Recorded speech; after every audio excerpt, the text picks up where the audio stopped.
नमस्कार.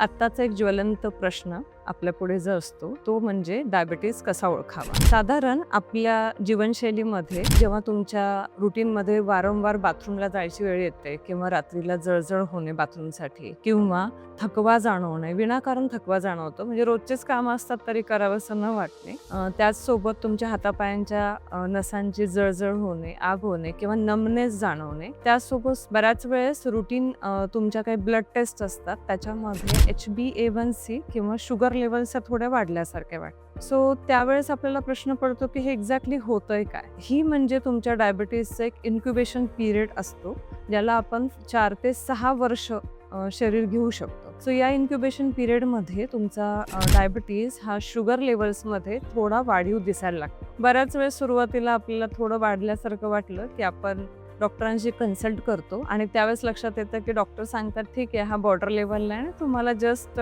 Diet follow करायचं आहे किंवा एक्सरसाइज वाढवा किंवा तुमचं रुटीन लाईफ प्रॉपर मॅनेज करा. थोड्या दिवस आपल्याला त्याचा थोडा सिरियसनेस वाटतो, पण त्याच्यानंतर आपण पुन्हा बॅक टू रुटीन नॉर्मलवर शिफ्ट होतो. आणि याच वेळेला तुमचा डायबिटीज हा तुमच्या शरीरामध्ये खूप जोराने पसरत असतो. तो जेव्हा पूर्ण रक्तामध्ये पसरतो त्यावेळेस तुमचं HbA1c हे नॉर्मल रुटीन 5.7 पेक्षा थोडं हायर साईडला जायला लागतं आणि तेव्हाच आपल्याला कळतं की आपल्याला डायबिटीज झालेला आहे. बऱ्याच पेशंटमध्ये तर HbA1c कदाचित नॉर्मल आहे, पण त्यांच्या अनुवंशिक म्हणजेच आई वडील पॅटर्नल कोणाच्याही परिवारामध्ये ज्यांना डायबिटीज ऑलरेडी आहे घरातल्या व्यक्तींमध्ये, सो त्यांना त्याची लक्षणं आधी जाणवतात आणि ब्लड टेस्टमध्ये रिपोर्ट नंतर चेंजेस दिसतात.